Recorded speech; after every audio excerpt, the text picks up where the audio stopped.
మరొక్కసారి చెప్తూ ఉన్నాం, ఏదైతే తల్లికి వందనంకు సంబంధించి తొందరలోనే విధి విధానాలన్నీ కూడా రూపకల్పన చేసుకుని ఏ మాదిరిగా అయితే మొన్న జూలై 1న పెన్షన్ల పండుగ ఏదైతే నిర్వహించామో,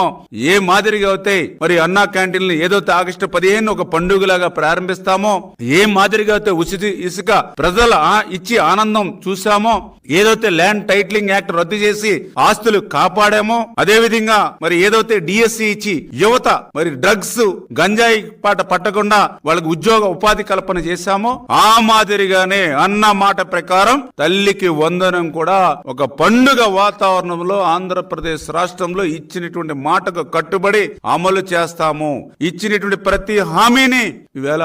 నిలబెట్టుకుని ప్రజల ఆశీస్సులు మేము పొందుతాము. మీకు మాదిరిగా మోసాలు దగాలతో మా పాలన ఉండదు, మీ మాదిరిగా కోతలు రద్దులతో మా పాలన ఉండదు అనే విషయాన్ని మరొక్కసారి మీ ద్వారా అందరికి కూడా తెలియజేసుకుంటూ ఉన్నాం.